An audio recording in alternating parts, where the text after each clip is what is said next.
বৌদ্ধ ধর্মের ধর্মগুরু বনবান্তের আজ জন্মদিন। আর এই জন্মদিন উপলক্ষে বনবিহারের সামনে বসেছে ফুলের মেলা।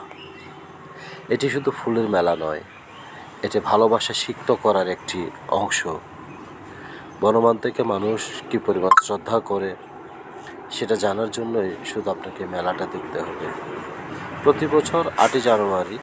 আচ্ছা আপু, আজকে আপনি এখানে কেন এসেছেন? আজকে হচ্ছে আমার খাদ্য বনবান্তের 61তম শুভ জন্মদিন। তো সম্ভব হলে আমি হচ্ছে ফুল বিক্রি করছি।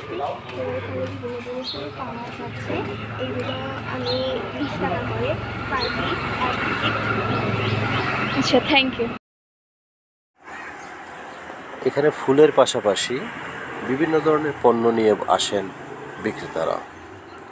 কতটুকু ভালোবাসলে এত ফুল উঠতে পারে, এত ফুল বিক্রয় হতে পারে, মানুষের ভালোবাসা দেখলে বোঝা যায়। এখানে বসে তাঁতের মেলা, পাহাড়িদের হাতে বোনা কাপড়, সে কাপড় অনেক উন্নত মানের। শুধু মহিলারা এখানে, পাহাড়িরা নিজের হাতে তৈরি করে বিক্রয় করে। পাহাড়িদের হাতে বোনা পিনন খাদি, ধামি এগুলো বিদেশে রপ্তানি করে বৈদেশিক মুদ্রা অর্জন করা সম্ভব। এখনও অনেকে ব্যক্তিগতভাবে কিছু কিছু পিনন খাদি, পাহাড়ি পণ্য দেশের বাইরে রপ্তানি করছে।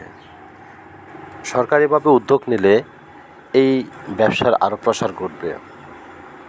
ফুলের সমারোহে বনবান্তকে শ্রদ্ধা জানায় সকল মানুষ, শিশু, জোয়ান, বুড়ো, মেয়ে, ছেলে সবাই বনবান্তকে ভালোবাসা স্নিগ্ধ করে রাখে।